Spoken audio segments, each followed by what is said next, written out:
नमस्कार, सगरमाथा प्राइम समाचारमा स्वागत छ। म प्रसन्न ढुङ्गाना। नमस्कार, म वसुधा केसी। सुरुमा प्रमुख समाचार। 69औं राष्ट्रिय प्रजातन्त्र दिवस सम्पन्न। समृद्धि र विकासको लक्ष्य पूरा गर्ने सरकारी प्रतिबद्धता। प्रजातन्त्र र संविधानको मर्मानुसार शासक चल्न नसकेको जनगुनासो। मुस्लिम आयोगका प्रस्तावित अध्यक्षको प्रमाणपत्र छानबिन गर्ने संसदीय सुनवाई समितिको निर्णय। अन्य 2 प्रस्तावित अध्यक्षहरूबाट कार्ययोजना पेश। बालिकाको बलात्कारपछि हत्या गरेको अभियोगमा धनुषामा 1 अभियुक्त पक्राउ। बेचबिखनको जोखिममा परेका 179 नेपाली चेली भारतबाट उद्धार। भारतीय वायुसेनाका 2 विमान एयर शोको अभ्यासका क्रममा एक आपसमा ठोकिए। दुवै पाइलट सकुशल, एक गैर सैनिक नागरिक घाइते।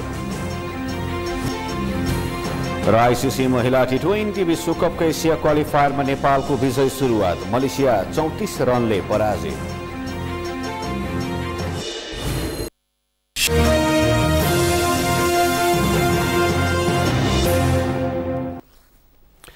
अब समाचार विस्तारमा। आज प्रजातन्त्र दिवस। 104 वर्षे लामो जहानीय राणा शासनको अन्त्य भई प्रजातन्त्र स्थापना भएको दिन। यस अवसरमा तामझामका साथ सरकारी स्तरबाटै विभिन्न कार्यक्रमहरू भएका छन्। तर प्रजातन्त्र स्थापनाको 69 वर्ष पुगिरहँदा पनि प्रजातन्त्रको मर्मानुसारका गतिविधि नहुँदा जनता निराश छन्। कुलचन्द्र विष्टको रिपोर्ट। रैतीलाई जस्तो व्यवहार गर्ने राणाहरूका विरुद्ध प्रजा एकबद्ध भएर राणा शासनलाई घुँडा टेकाएको मंगलबार 69 वर्ष पुगेको छ। अर्थात् जनता रैतीबाट प्रजाको रूपमा स्वतन्त्र भएको दिन फागुन 7। तत्कालीन जहानीय राणा शासकको ज्यादतीको विरुद्ध बलिदानी दिँदा शुक्रराज शास्त्री, धर्मभक्त माथेमा दशरथ चन्द र गङ्गालाल श्रेष्ठलाई फाँसी दियो। तर पनि जनस्तरको तत्कालीन आन्दोलन डगमगाएन। बरु राणाहरू घुँडा टेक्न बाध्य भए। नेपालमा प्रजातन्त्र स्थापना घोषणा गरियो। तर प्रजातन्त्र घोषणाका अरू 69 वर्ष पनि त्यति सकारात्मक हुन सकेका छैनन्। जनता रैतीबाट प्रजा मात्र होइन, प्रजाबाट सार्वभौम सत्ता सम्पन्न नागरिक भएका छन्। तर पनि प्रजातन्त्र र संविधानको मर्मानुसार शासक चल्न नसक्दा उनीहरू निराश छन्। प्रजातन्त्रको अव्यवस्था कहिले हुने र अहिले भन्दा त पञ्चायत व्यवस्था कति थियो बाबु। हाम्रो पालामा राणा शासनमा धेरै न्याय थियो, न्याय निष्ठाप थियो। त्योभन्दा पञ्चायत खतम, पञ्चायत भन्दा पनि तेरो व्यवस्था खतम भनेर चिरञ्जीवीको बुवाले भन्नुहुन्थ्यो। भनेपछि अहिलेको प्रजातन्त्र छ र बाबुहरूले लाग्छ, छ जस्तो लाग्छ। सीमित व्यक्तिलाई छ, अरू कसलाई छ? हाम्रा छोराछोरी मरेका छन्, भरेका मरेका छन्। उनका छोराछोरी विदेश गएका छन्। उनीहरूले सुन खाएका छन्, जनताले ढिँडो खान पाएनन्। यस्तो नै प्रजातन्त्र हुन्छ र भने। सत्ताको बागडोर सम्हालेकाहरू संघीय लोकतान्त्रिक गणतन्त्रको जग प्रजातन्त्र प्राप्ति भएको दिनलाई मान्न तयार त छन्, तद अनुरूपको व्यवहार देखाउन भने असफल झैं छन्। यद्यपि यस दिनमा तामझाम सहितका कार्यक्रमहरूमा शासकहरू जनताको सेवक भएको बताउँदै समृद्धि र विकासको जनचाहना पूरा गर्ने बाचा गरिरहेका छन्। यति बेला सरकार समृद्ध नेपाल, सुखी नेपालीको ध्येयका साथ आर्थिक एवं सामाजिक रूपान्तरणका कार्यभार कार्यान्वयनमा केन्द्रित छ। तर विश्लेषकहरू भने प्रजातन्त्र छाडातन्त्रको रूपमा विकास भइरहेको बताउँछन्। प्रजातन्त्रको जगमा आएको वर्तमान अवस्थामा पनि नागरिकको नैराश्यता, वितृष्णा र अनभिज्ञताले प्रजातन्त्र ल्याउन लड्नेहरूलाई अपमान गरेको उनीहरू बताउँछन्। राष्ट्रप्रतिको निष्ठामा आएको रास, युवामा देश छाड्ने आतुरता, नागरिकको मनमा उत्पन्न हीनताबोध, बिग्रदो सामाजिक सुरक्षाको अवस्था, नहटेको पछौटेपनको अवस्थामा जनतामा प्रजातन्त्रको महसुस हुन नसक्ने उनीहरूको दाबी छ। अझ स्वतन्त्रता र खुल्लापनको स्वार्थ लाग्ने प्रजातन्त्रमा सरकारका कतिपय क्रियाकलाप लोकतन्त्रको आवरणमा नियन्त्रणमुखी व्यवस्थातर्फ उन्मुख भएको आशंका व्यक्त छन्। र जनताको अपेक्षा बमोजिम काम गर्न सकिरहेको थिएन लोकतन्त्रले। तथापि केही प्रगति हुँदै थियो। तर अहिलेको सरकार आएपछिको केही समयमा उनीहरू नियन्त्रणमुखी हुन खोजेको भन्ने चाहिँ व्यापक जुन आरोप छ त्यो असत्य हो भन्ने हाल्न सक्ने कुरो चाहिँ देखिँदैन। नेपाली जनताले लेख्न बोल्न चाहिँ खुब पाएका छन्, खुब त्यो अधिकारको गरेका छन्, जागरुकता आएको छ भन्थे। त्यही विषयमा प्रहार चाहिँ अहिले चाहिँ हुन थालेको देखिन्छ। प्रेसमाथिको अंकुश, सामाजिक सञ्जालमा सरकारले गर्न लागेको कडाई, केही दिन अघि मात्र पशुपति शर्माले गाएको व्यङ्ग्यात्मक गीतपछिको राजनीतिक तरङ्ग लगायतका पछिल्ला गतिविधिले पनि प्रजातन्त्रको खम्बा मानिएको अभिव्यक्ति स्वतन्त्रता नै कमजोर बन्दै गएको टिप्पणीहरू भइरहेका छन्। यसर्थ जनताका लागि जनताद्वारा गरिने शासन मानिएको प्रजातन्त्रको सही अभ्यासका लागि शासकमा यसको मर्म अनुरूपको व्यवहार गर्ने उत्प्रेरणा जाग्न जरुरी छ। अन्यथा प्रजातन्त्र सत्तासीन र तिनका आसेपासे तथा केही टाठाबाटामा सीमित रहने खतरा बढ्ने देखिन्छ। सगरमाथा टेलिभिजनका लागि क्यामेरामा सङ्गम कोइरालाका साथमा कुलचन्द्र विष्ट, काठमाडौँ। यसै सन्दर्भमा आज हामीले सगरमाथा जनबोलीमा सर्वसाधारणहरूलाई सोधेका थियौं प्रजातन्त्रको अनुभूति कसरी गरिरहनु भएको छ भनेर। हेरौं सर्वसाधारणको प्रतिक्रिया उनीहरूकै शैलीमा।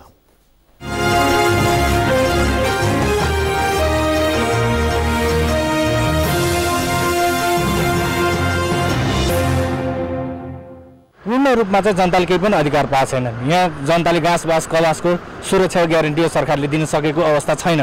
अहिले प्रजातन्त्र भन्ने नाममा नेताहरूको लागि मात्र प्रजातन्त्रको कुरा छ, जनताको नाममा प्रजातन्त्र भन्ने कुरा मैले देखेको छैन। वास्तवमा नेपालमा चाहिँ प्रजातन्त्रको सही अभ्यास हुँदै भएन।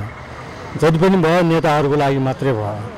प्रजातन्त्र भन्दाखेरि तपाईँको चाहिँ राजनीतिक स्वतन्त्र मात्रै भएर पुग्दैन, त्यसको साथसाथै सामाजिक, सांस्कृतिक र आर्थिक समानता पनि हुनुपर्छ।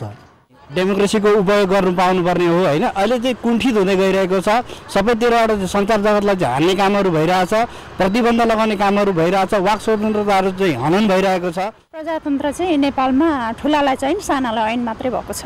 विकृति र विसङ्गतिका जुन क्रियाकलापहरू भएका छन्, अब भ्रष्टाचारका सवालहरूमा होइन, एउटा सामान्य कर्मचारीलाई 50मा 200मा 500मा 1000मा कारबाही हुन्छ होइन, अरबौँमा मुद्दै चल्दैन।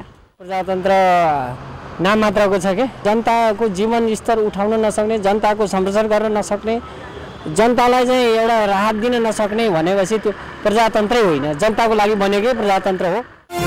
यस जनबोलीका प्रायोजक हो आफ्नो विश्वास हो त्रिशक्ति सिमेन्ट।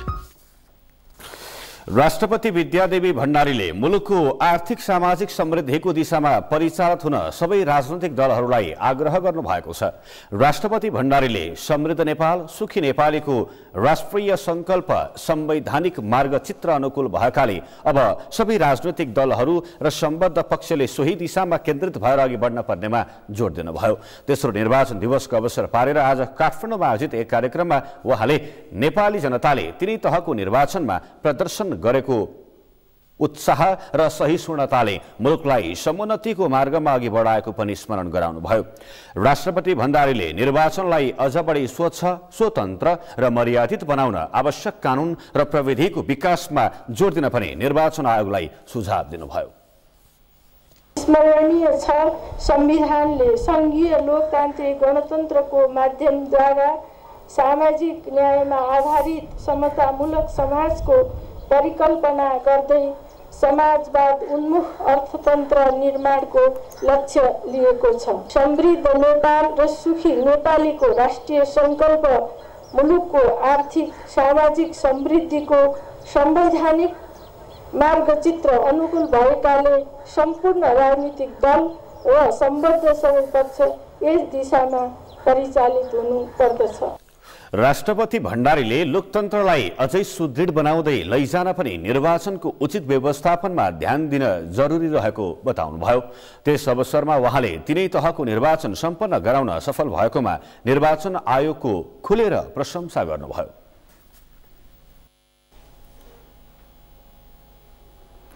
संसदीय सुनवाई समितिले संवैधानिक परिषदबाट मुस्लिम आयोगका अध्यक्ष सिफारिस गरिएका शमीम अन्सारीको नागरिकता र शैक्षिक प्रमाणपत्र छानबिन गर्ने भएको छ। सुनवाई समितिमा अन्सारीको एसएलसी र प्रमाणपत्र तहको सर्टिफिकेट नक्कली भएको, नागरिकता विवादित रहेको र नेकपाको केन्द्रीय सदस्य रहेको उजुरी परेको थियो। सिंहदरबारमा आज बसेको समिति बैठकले उजुरीकर्तासँग छलफल र छानबिनपछि मात्रै सुनवाई गर्ने निर्णय गरेको हो। संवैधानिक परिषदबाट विवादित प्रमाणपत्रहरू र जिल्ला प्रशासन कार्यालय काठमाडौँबाट नागरिकताको विवरण मगाउने समितिले जनाएको छ। काठमाडौँ 9 ठेगाना रहेका अन्सारीले जिल्ला प्रशासन कार्यालय काठमाडौँबाट नागरिकता लिनुभएको थियो। त्यस्तै पार्टीको सदस्यताबारे निर्वाचन आयोगबाट जानकारी लिने समिति सभापति लक्ष्मणलाल कर्णले जानकारी दिनुभयो।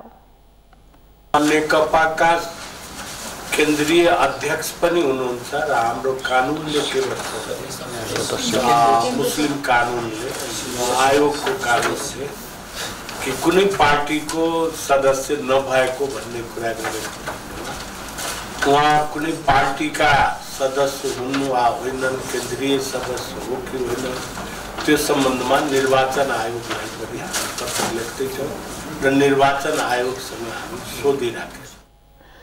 त्यस्तै आजको बैठकमा राष्ट्रिय प्राकृतिक स्रोत तथा वित्त आयोगका अध्यक्ष पूर्व सचिव बालानन्द पौडेल र राष्ट्रिय समावेशी आयोगका अध्यक्ष शान्तराज सुवेदीको सुनवाई गरेको छ। सुनवाईका क्रममा उहाँहरूले आयोगमा रहेर गरिने काम र भावी कार्ययोजना प्रस्तुत गर्नु भएको थियो। सम्भावित विवादहरूको निरूपण गर्नको लागि अध्ययन गरेर प्रतिवेदन दिने सम्बन्धमा, त्यहाँ लगानी र प्रतिफलको वितरण गर्ने ढाँचा सिफारिस गर्ने सम्बन्धमा र त्यसरी प्राकृतिक स्रोतको बाँडफाँड गर्दाखेरि त्यसले पार्ने वातावरणीय प्रभावको मूल्याङ्कनको बारेमा पनि यसले काम गर्नुपर्ने छ र यसको कार्यक्षेत्र चाहिँ निकै नै फराकिलो देखिन्छ।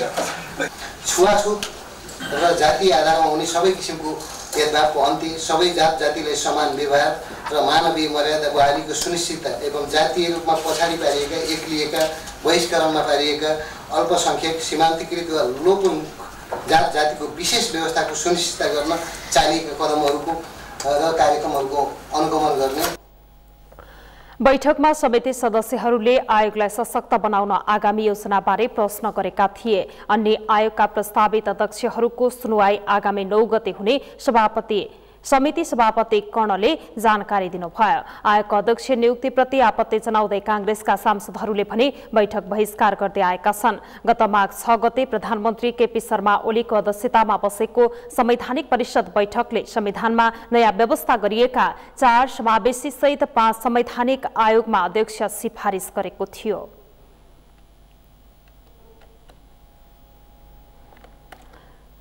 भूमि व्यवस्था, सहकारी तथा गरिबी निवारण मन्त्री पद्मा कुमारी अर्यालले भ्रष्टाचार नियन्त्रण गर्न आफूले तत्कालका लागि जग्गाको कित्ताकाट फुकुवा गर्ने निर्णय लिनु परेको बताउनु भएको छ।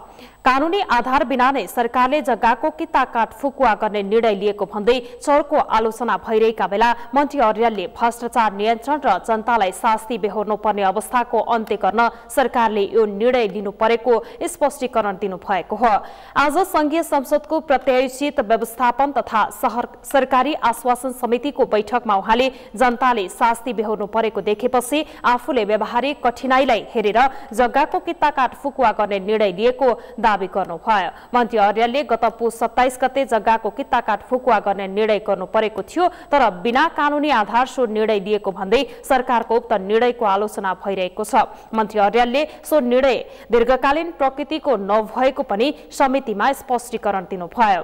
संसदमा पेश गरिएको भू उपयोग ऐन पारित हुने बित्तिकै सरकारले सोही निर्णय अनुसार आफ्नो कामलाई अघि बढाउने मन्त्री अर्यालको भनाइ छ। समयको निम्ति यो अल्पकालीन निर्णय हामीले गर्न पर्ने परिस्थितिमा हामी गएको। यो सदाको निम्ति हो त भन्दा यो सदाको निम्ति हो। आज संसदमा ऐनमाथि छलफल चलेको छ। त्यो ऐन पारित भइसकेपछि त्यसलाई कार्यान्वयन गर्ने दिशामा हामी अगाडि बढ्नै पर्ने हुन्छ।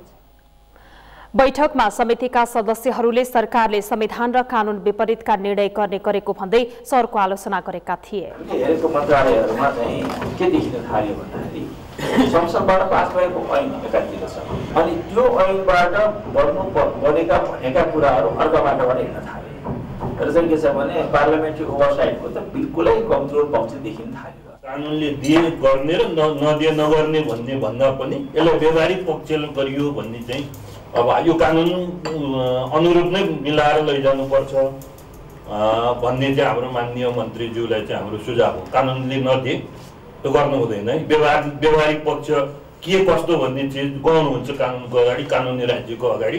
त्यसकारण यसलाई कानुन सम्मत बनाएर लैजाने कुरोमा चाहिँ जानुपर्छ। बैठकमा समितिका सदस्यहरूले संविधान अनुसार कानूनी व्यवस्था गर्न ढिलाइ नगर्न पनि भूमि व्यवस्था, सहकारी तथा गरिबी निवारण मन्त्रालयलाई सचेत गराएका थिए। सरकारले खेलकुद विश्वविद्यालय स्थापना गर्ने योजना अघि सारेको छ। युवा तथा खेलकुद मन्त्री जगत बहादुर विश्वकर्माले खेल प्रशिक्षक, कोच लगायतका दक्ष प्राविधिक जनशक्ति उत्पादन गर्ने उद्देश्यका साथ सरकारले खेलकुद विश्वविद्यालय स्थापना गर्ने योजना बनाएको जानकारी दिनुभएको हो। आज संघीय संसदको शिक्षा तथा स्वास्थ्य समितिको बैठकमा उहाँले विश्वविद्यालय स्थापना गर्न युवा तथा खेलकुद मन्त्रालयका सचिवको अध्यक्षतामा अध्ययन कार्यदल नै गठन गरिएको पनि जानकारी दिनुभयो। खेल क्षेत्रमा चाहिने प्राविधिक दक्ष जनशक्ति, प्रशिक्षकहरू, कोचहरू उपलब्ध उत्पादन गर्ने हिसाबले एउटा एकाडेमी भनौँ वा भविष्यमा एउटा खेलकुदको एउटा स्पोर्ट्स युनिभर्सिटी निर्माण गर्ने त्यो लक्ष्यका साथ पनि हामी अगाडि बढ्नुपर्ने आजको आवश्यकता छ।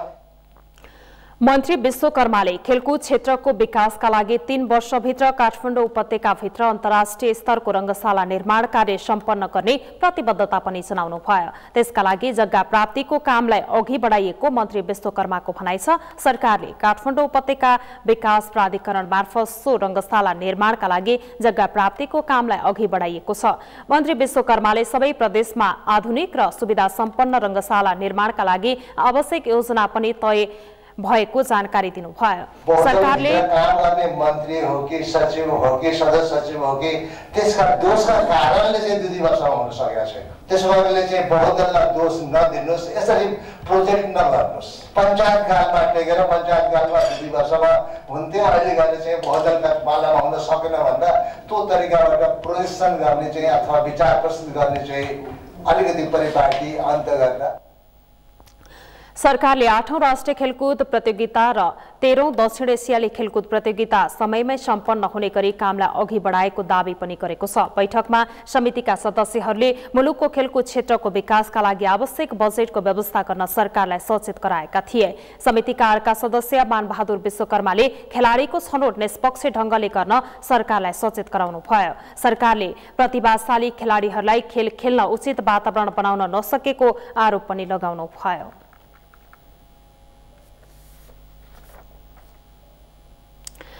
राष्ट्रिय प्रजातन्त्र पार्टीले धर्मनिरपेक्षता खारेज गर्न माग गर्दै प्रधानमन्त्री केपी शर्मा ओलीलाई ज्ञापन पत्र बुझाएको छ। राप्रपा अध्यक्ष कमल थापा नेतृत्वको टोलीले आज बालुवाटारमा प्रधानमन्त्री ओलीलाई ज्ञापन पत्र बुझाउँदै संविधानमा रहेको धर्मनिरपेक्षता खारेज गरिनुपर्ने तथा पूर्ण धार्मिक स्वतन्त्रता सहित नेपाललाई हिन्दू राष्ट्र घोषणा गर्न माग गरेको हो। त्यस्तै राप्रपाले संघीयताबारे जनताको प्रत्यक्ष अभिमत बुझ्न राष्ट्रिय जनमत संग्रहको पनि माग गरेको छ।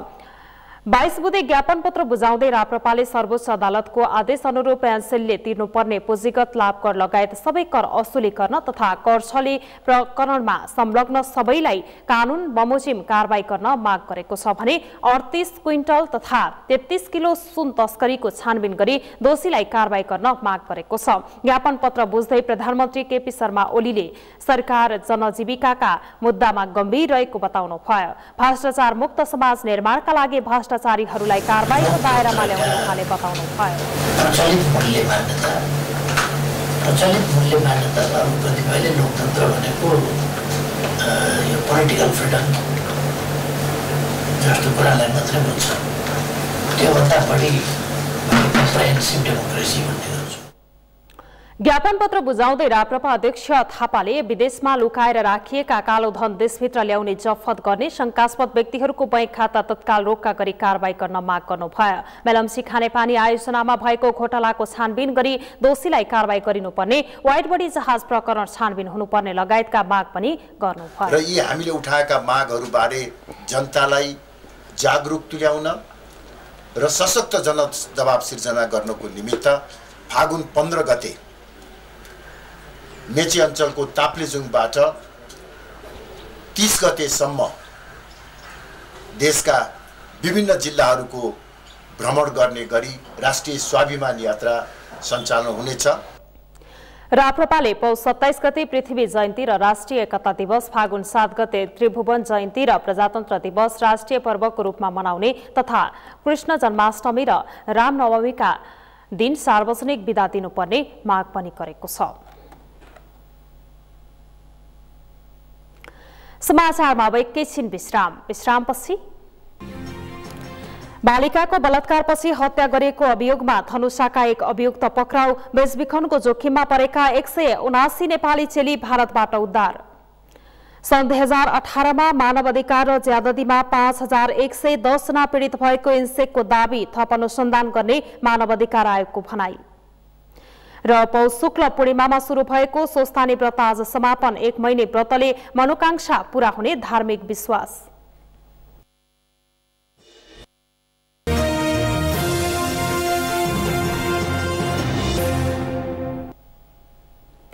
विश्रामपछि सगरमाथा समाचारमा स्वागत छ। अब बाँकी समाचार।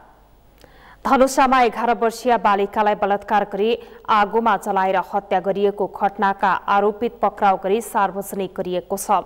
जिल्ला प्रहरी कार्यालय धनुषाले आज पत्रकार सम्मेलन गरी घटनामा आरोपित धनुषा विदेह नगरपालिका वडा नम्बर 2 बस्ने 22 वर्षीय निरन भनिने निरज जर्घा मगरलाई सार्वजनिक गरेको हो। धनुषा प्रहरीका अनुसार मगरले गत फागुन 1 गते उनको मामा घर धनुषाको मिथिला नगरपालिका वडा नम्बर 3 स्थित मगर टोलमा आयोजित इन्द्र थापा मगरको छोरी मन्दिरा थापा मगरको बिहेमा सहभागी सोही ठाउँ घर भएकी देवनारायण रसाइलीकी 11 वर्षकी छोरी रेशमा भनिने दुतिया रसाइलीलाई चाउचाउ र फुर्ती दिएर ललाई फकाई गाउँ छेउकै उखुबारीमा जबरजस्ती करणी गरेका थिए। त्यसपछि पोल खुल्ने डरले बेहोस भएकी बालिकालाई मगरले घाँटी थिचेर हत्या गरेको र सबै प्रमाण नष्ट गर्न बालिकाको शव लत्ता कपडा चप्पल सहितका उखुको परालमाथि राखेर आगो लगाएर भागेका थिए। घटनापछि मादक पदार्थ तथा लागु औषध सेवनकर्ता समेत रहेका मगर आफ्ना बुवा कार्यरत रहेको भारतको दरभंगातर्फ लुक्न जाने तयारी गरिरहेका बेला उनलाई धनुषाको दुहैबीबाट प्रहरीले पक्राउ गरेको थियो। मृतक बालिकाकी काका देवराज रसाइलीले नेपालमा यस्ता अपराधीहरूलाई मृत्युदण्डको सजाय नरहेकोमा दुःख व्यक्त गर्दै हदैसम्मको कड़ा कारबाहीको माग गरेका छन्। मगरलाई जबरजस्ती करणी गरी ज्यान मार्ने उद्योगमा मुद्दा चलाइने भएकाले म्याद थप गरी अनुसन्धान थालिएको छ। रसाइलीको हत्या उपर कड़ा कारबाहीको माग गर्दै दलित गैर सरकारी संस्था महासंघको अगुवाईमा काठमाडौँ स्थित माइती घरमा प्रदर्शन गरिएको थियो। यसैबीच पश्चिम नवलपरासीमा पनि 7 वर्षीय बालिका बलात्कार गर्ने एकजनालाई प्रहरीले नियन्त्रणमा लिएको छ। जिल्ला प्रहरी कार्यालय नवलपरासी बर्दघाट सुस्ता पश्चिमका प्रहरी नायब उपरीक्षक वीरेन्द्र थापाका अनुसार सुस्ता गाउँपालिका 1 बनदेवी निवासी 57 वर्षीय केवल चमारलाई प्रहरीले पक्राउ गरेको हो। उनले 7 वर्षीय बालिकालाई मिठाई किनिदिन्छु भन्दै प्रलोभन देखाएर आफ्नै घरको टोयलेटमा लगेर जबरजस्ती गरेको अनुसन्धानबाट खुल्न आएको प्रहरीले जनाएको छ। पक्राउ परेका चमारलाई प्रहरीले कारबाही प्रक्रिया अगाडि बढाएको छ। मानव बेचबिखनको जोखिममा परेका 179 नेपालीलाई माइती नेपालको पहलमा भारतको मणिपुरबाट उद्धार गरिएको छ। उनीहरूलाई आज पूर्वी नाका काकडभिट्टाबाट नेपाल फर्काइएको हो। इराक र संयुक्त राज्य एमिरेट्स युएई लैजाने क्रममा उनीहरूलाई मानव बेचबिखनमा संलग्न दलालले 1 महिना अघि भारतको उत्तरपूर्वी राज्य मणिपुरको इम्फाल पुर्याएका थिए। मणिपुरबाट म्यानमा हुँदै खाडी मुलुक जाने तयारी गरिरहेको अवस्थामा माइती नेपालको टोलीले भारतीय प्रहरीको सहयोगमा उद्धार गरेको हो। उद्धार गरिएकामा 147 महिला र 32 पुरुष रहेका छन्। उनीहरूलाई सोमबार मणिपुरबाट आसामको गुवाहाटी ल्याइएको र त्यहाँबाट 8 वटा बसमा नेपाल ल्याइएको माइती नेपालले जनाएको छ। उद्धार गरिएकाहरूलाई काठमाडौँका विभिन्न पुनर्स्थापना केन्द्रमा राखिने र घटनाबारे थप अनुसन्धान गरी कारबाही प्रक्रिया अगाडि बढाउने महिला बालबालिका तथा ज्येष्ठ नागरिक मन्त्रालयले जनाएको छ। उद्धारमा माइती नेपालसँगै नयाँ दिल्ली स्थित नेपाली दूतावास, भारतीय महिला आयोग, मणिपुर प्रहरी कार्यालय र स्थानीय गैर सरकारी संस्थाले सहयोग गरेका थिए। अनौपचारिक क्षेत्र सेवा केन्द्र इन्सेकले मानव अधिकार वर्ष पुस्तक 2019 सार्वजनिक गरेको छ। आज काठमाडौँमा आयोजित एक कार्यक्रमका बीच राष्ट्रिय मानवाधिकार आयोगका अध्यक्ष अनुपराज शर्माले मानवाधिकार वर्ष पुस्तक 2019 सार्वजनिक गर्नुभएको हो। इन्सेकका अनुसार सन् 2018 मा अपहरणको संख्या 38 रहेको छ। त्यस्तै 102 गिरफ्तारी, कुटपिट 232, बाल अधिकारका घटना 1248 रहेका छन् भने 2 जनाको थुनामा मृत्यु, 36 जनामाथि अमानवीय व्यवहार भएको इन्सेकले जनाएको छ। सन् 2018 मा सबैभन्दा बढी महिला अधिकारको क्षेत्रमा 2824 वटा पीडित रहेका छन्। समग्रमा सन् 2018 मा मानवाधिकार र ज्यादतीमा 5110 जना पीडित भएको इन्सेकको भनाइ छ। कार्यक्रममा मानवाधिकार आयोगका अध्यक्ष शर्माले कुनै पनि मुद्दाको थप टुङ्गोमा पुर्याउनु पर्ने आवश्यकता रहेको बताउनु भयो। उहाँले इन्सेकको तथ्याङ्कलाई मानवाधिकारको दृष्टिले पनि अनुसन्धान गर्ने बताउनु भयो। अनौपचारिक क्षेत्र सेवा केन्द्र इन्सेकले हरेक वर्ष मानवाधिकार वर्ष पुस्तक सार्वजनिक गर्दै मानवाधिकार हननका घटना सार्वजनिक गर्दै आएको छ।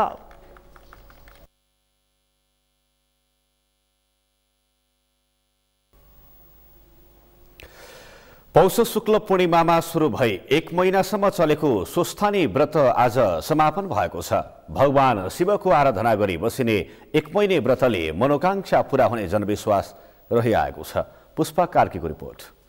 पौष शुक्ल पूर्णिमादेखि सुरु भएको स्वस्थानी व्रत मंगलबार अर्थात माघ शुक्ल पूर्णिमाका दिन समापन भएको छ। चामुण्डा, महाकाली, वैष्णवी, ब्राह्मी, माहेश्वरी, कौमारी, बाराही र इन्द्रणी जस्ता देवीको रूपले समेत चिनिने स्वस्थानी भगवतीको व्रत बस्दा मनोकांक्षा पूरा हुने विश्वासमा 1 महिनासम्म कठोर व्रत बस्ने गरिन्छ। मूलत स्वस्थानी देवी भगवतीकै पूजाआजा हुने यो व्रतमा भगवान महादेव र पार्वतीका प्रसंग जोडिँदै आएका छन्। स्वस्थानीकै पौराणिक कथा अनुसार सप्तयुगमा हिमालय पुत्री पार्वतीले महादेव स्वामी पाउँ भनी बालुवाको शिवलिङ्ग स्थापना गरी निराहार तपस्यामा बसेकी थिइन्। तपस्याका प्रभावले भगवान विष्णु उत्पन्न भइदिएको वरदानले पार्वतीको मनोकांक्षा पूरा भएको बताइन्छ। त्यसैका आधारमा जुगौंदेखि स्वस्थानी व्रत स्थापित छ, जसले भक्तजनको आस्था समेत अटुट राखेको छ। प्राचीन कालदेखि नै चाहिँ हाम्रा पुस्तौं पुस्ताहरूले चाहिँ स्वस्थानी मातालाई चाहिँ एउटा भगवानको रूपले चाहिँ देवीको रूपले चाहिँ पूजाआजा गर्दै गएको हुनाले उहाँकै श्रद्धा र आस्थाको भक्तिको निम्ति चाहिँ अहिले जति पनि हिन्दू श्रद्धालु भक्तहरू हुनुहुन्छ उहाँहरूले चाहिँ स्वस्थानी मातालाई चाहिँ एउटा भनौँ न देवीको रूपले चाहिँ उहाँलाई पूजा गर्नुहुन्छ। स्वस्थानीको व्रत बस्नु पूर्व हातगोडाका नङ काटी शरीर शुद्ध गरी देव देवादि संकल्प पूरा गर्नुपर्दछ। यसरी व्रत सुरु गरेपछि 1 महिनासम्म मध्याह्नको समयमा भगवान शिव सहित स्वस्थानी परमेश्वरको विधिपूर्वक पूजा आराधना गरिन्छ। लगत्तै व्रतालुहरूले स्वस्थानीको कथा वाचन र श्रवण गर्दछन्। 1 महिनासम्म यो विधिबाट व्रत गरेपछि माघ शुक्ल पूर्णिमा अर्थात व्रत समापनका दिन 108 वटा क्रमशः जनै, सुपारी, पान, फूल, रोटी, अक्षता, विभिन्न थरीका फलफूल, धूप, बत्ती, नैवेद्य, श्रीखण्ड, रक्तचन्दन, सिन्दूर, वस्त्र भेटी चढाई मनोकांक्षा पूरा होस् भन्दै भगवतीलाई अर्घ दिएको छ। समापन पूजा अघि व्रतालुहरू जागराम बसेका थिए। त्यस लगत्तै साङ्गे अर्थात पूजा समापन गरिएको छ। यो त आफ्नो आस्था हो, पहिलादेखि गरिआएको होइन, पुर्ख्यौलीदेखि गरिआएको बाबुबाजेको रीत। अब भगवानको पालादेखि नै यस्तै हुन्छ होइन, गर्नै पर्यो नि। साली नदी त अब यो उहाँ भनौँ न अब श्री स्वस्थानी जन्मेको यहीँ, पतन भएको यहीँ होइन, व्रत लिएर उहाँले चाहिँ 1 महिना भक्ति गर्नुभएको भएर हामी चाहिँ यो ठाउँलाई धेरै अमूल्य मान्छौँ। परापूर्व कालदेखि नै के अरे पार्वतीले शिवजी पति पाऊँ भनेर अब जे आफ्नो मनोकामना आफ्नो मनमा जे हुन्छ त्यो पुरा हुन्छ भनेर होइन। अब यहीँनिर अब पुस्तकमा पढेको थियो पहिले, अनि यहाँ नजिकै पहिले हामी टाढा बसेको, अनि यहाँ नजिकै हुँदाखेरि अनि साली नदी दर्शन गर्न सबैजना आउनुभएको। स्वस्थानी व्रतकै अवसरमा काठमाडौँको साली नदी तटमा गत माघ 7 गतेदेखि सुरु भएको 1 महिने धार्मिक मेला समेत समापन भएको छ। सगरमाथा टेलिभिजनका लागि क्यामेरामा अमित मचामसीका साथमा पुष्पा कार्की, काठमाडौँ। सरकारले मुलुकका प्रमुख धार्मिक स्थलमा भक्तजनले चढाउने भेटी पारदर्शी र व्यवस्थित गर्न विशेष निर्देशन जारी गरेको 28 महिना बितेको छ। तर तत्कालीन संस्कृति, पर्यटन तथा नागरिक उड्डयन मन्त्रालयले जारी गरेको निर्देशिका कार्यान्वयन नहुँदा अधिकांश धार्मिक स्थलमा भेटीमा मनोमानी चलिरहेको छ। अञ्जना लामिछानेको रिपोर्ट। सरकारले 2073 साल कार्तिक 2 गते दैनिक 50 जना र वार्षिक 20,000 भन्दा बढी दर्शनार्थी आउने धार्मिक स्थलमा भक्तजनले चढाउने भेटी व्यवस्थापन गर्ने भन्दै जारी गरेको निर्देशिका अझै कार्यान्वयनमा आएको छैन, जसमा मठ मन्दिर, गुम्बा, मस्जिद र चर्चलाई समेत धार्मिक स्थलका रूपमा परिभाषित गरिएको छ। यी धार्मिक स्थलमा भक्तजनले चढाउने नगद द्रव्यजन्य वस्तु एवं जुनसुकै प्रकारको जिन्सी सामानलाई समेत भेटीकै रूपमा परिभाषित गरिएको छ। सरकारले निर्देशिका जारी गरे लगत्तै कार्यान्वयनका लागि तत्काल जिल्ला विकास समितिहरूलाई पत्र पठाएको थियो। केही निश्चित मन्दिरमा बाहेक अन्य मन्दिरको भेटीमा अझै पुजारी तथा स्थानीयकै मनोमानी चलिरहेको छ। यसरी उठेका दान दातव्यबाट प्राप्त भएका रकमहरू त्यो मन्दिरको संरक्षण, पुनर्निर्माण र व्यवस्थापन पक्षमा सही किसिमले खर्च हुनुपर्छ भन्ने मेरो मान्यता छ। यस क्रममा हाम्रो संस्कृति, पर्यटन तथा नागरिक उड्डयन मन्त्रालयले यो भेटीघाटी जुन प्राप्त हुने आय छ त्यस सन्दर्भमा निर्देशिका पनि लागू गरिसकेको छ र त्यही निर्देशिका अनुरूप र त्यसको पालना गर्ने गरी मन्दिर या चाहिँ मैले अघि निवेदन गरेँ ती क्षेत्रमा उठेका पैसाहरूको व्यवस्थित रूपले खर्च हुनु पर्दछ। यो बीचमा निर्देशिका कार्यान्वयनका लागि मन्त्रालयले अनुगमन समेत गरिरहेको छ। तर केही हिन्दू शक्तिपीठ र केही बौद्ध मार्गीहरूको धार्मिक स्थलमा बाहेक यो निर्देशिका पालना भएको छैन।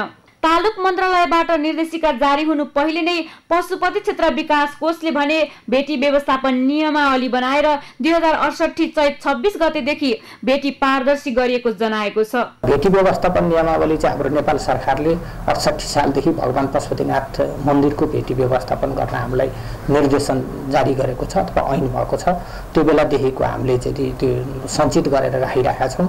पशुपति क्षेत्र विकास कोषले पशुपतिको मूल मन्दिरको बाहेक पाशुपा क्षेत्रका अन्य मन्दिरको भेटी भने अहिलेसम्म पनि पारदर्शी गरेको छैन। पशुपतिनाथको चन्दा बाकसमा हालिएको भेटी बाहेकको आम्दानी अपारदर्शी छ। यो बीचमा कोषले पशुपतिनाथको नित्य विशेष पूजा, भट्ट भण्डारी लगायत कर्मचारीको तलब कटाएर 18 करोड कोषको खातामा जम्मा गरेको जनाएको छ, जुन पैसा 2068 साल अघिसम्म पुजारी र स्थानीयले आफू खुसी लैजाने गरेका थिए। भेटी सङ्कलन गर्ने तर पुनर्निर्माण मर्मत लगायतमा सरकारको मुख ताक्ने प्रवृत्ति बढेपछि सरकारले धार्मिक स्थलको भेटीघाटी व्यवस्थापन सम्बन्धी निर्देशिका ल्याउनु परेको जनाएको छ, जुन भेटीको पारदर्शिता सम्बन्धी अभियानमा अझै मुलुकका सयौं मठ मन्दिर, गुम्बा, मस्जिद तथा चर्च समेटिएका छैनन्। पुरातत्व विभागका अनुसार देशभर ठूला र आम्दानी उल्लेख्य हुने धार्मिक तथा पुरातात्विक महत्त्वका मठ मन्दिरको संख्या 2000 भन्दा माथि छ। यी धार्मिक केन्द्रको भेटी व्यवस्थापन भएमा सम्पदा संरक्षण र पुनर्निर्माणमा राज्य कोष खर्चनु पर्ने बाध्यता हट्नेछ। सगरमाथा टेलिभिजनका लागि क्यामेरामा अजय हाकुजुका साथ अञ्जना लामिछाने, काठमाडौँ। समाचारमा फेरि एकैछिन विश्रामपछि भारतीय वायुसेनाका 2 विमान एयर शोको अभ्यासका क्रममा एक आपसमा ठोकिए। 2 पाइलट सकुशल, 1 गैर सैनिक नागरिक घाइते। र आइसिसी महिला टी20 विश्वकपको एसिया क्वालिफायरमा नेपालको विजयी सुरुवात। मलेसिया 34 रनले पराजित।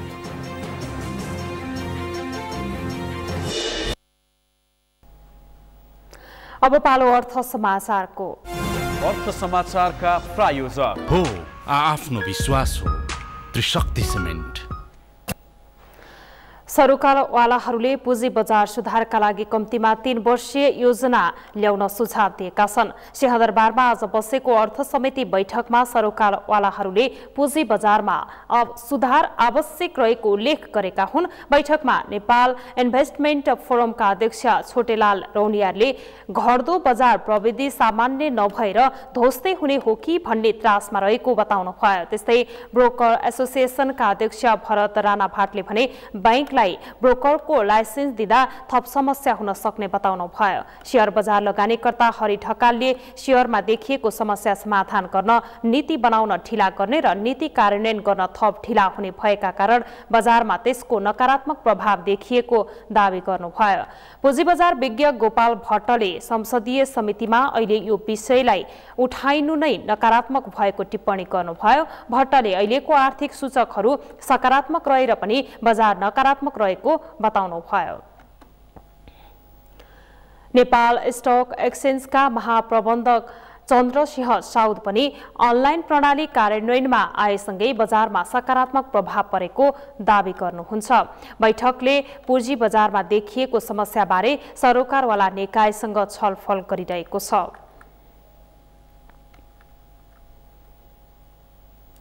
अब पालो खेल समाचारको।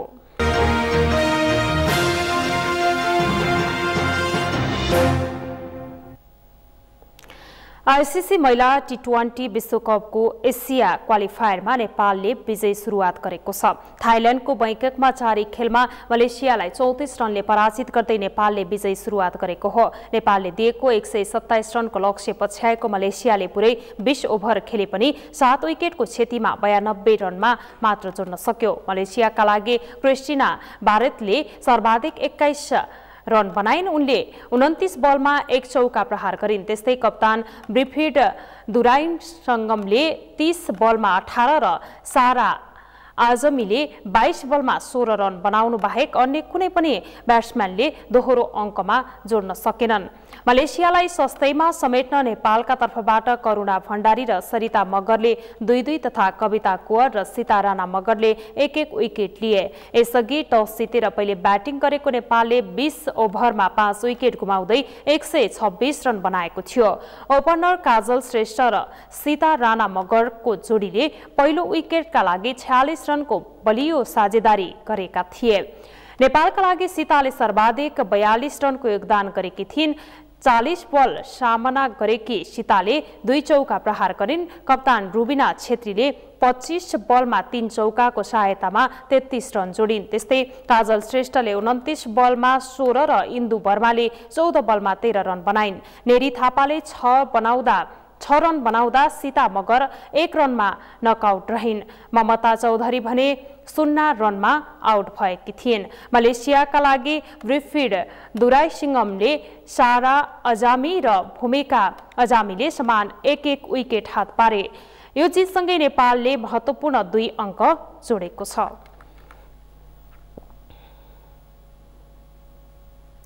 अब मौसम सम्बन्धी जानकारी। इस मौसम समाचार का प्रायोजक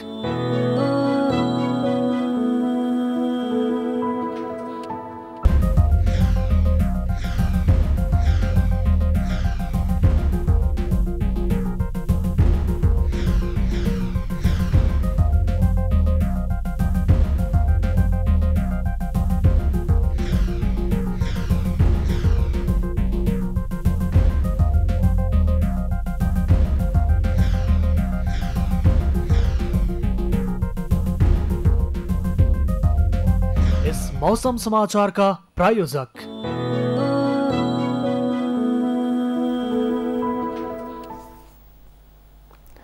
यो सँगै हामी समाचारको अन्त्यमा छौं। अन्त्यमा प्रमुख समाचार पुनः एकपटक। 69औं राष्ट्रिय प्रजातन्त्र दिवस सम्पन्न। समृद्धि र विकासको लक्ष्य पूरा गर्ने सरकारी प्रतिबद्धता। प्रजातन्त्र र संविधानको मर्मानुसार शासक चल्न नसकेको जनगुनासो।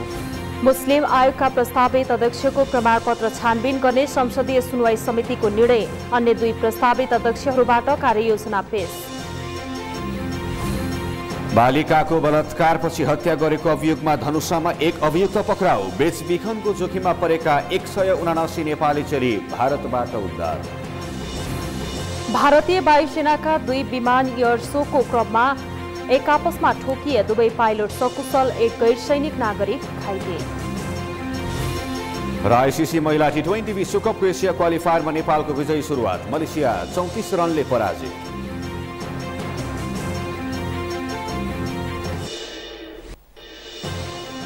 हवस् त सगरमाथा प्राइम समाचार अहिलेलाई सकियो। तपाईँ समाचार बुलेटिनका साथै सगरमाथा टेलिभिजनका सम्पूर्ण कार्यक्रम www.sagarmatha.tv मा प्रत्यक्ष पढ्न र हेर्न सक्नुहुनेछ। साथै युट्युबमा youtube.com/sagarmatha TV नेपालमा पनि हेर्न सक्नुहुनेछ। मोबाइलमा प्ले स्टोर तथा एप स्टोरमा गई सगरमाथा टिभी एप डाउनलोड गरेर पनि हामीलाई प्रत्यक्ष हेर्न सक्नुहुनेछ। साथै तपाईँ हामीलाई फेसबुकमा facebook.com/stv नेपालमा फलो गर्न सक्नुहुनेछ। समाचारको शिखर, नेपालको गौरव, नेपालको पहिलो न्युज च्यानल सगरमाथा टेलिभिजन हेर्दै गर्नुहोला। नमस्कार।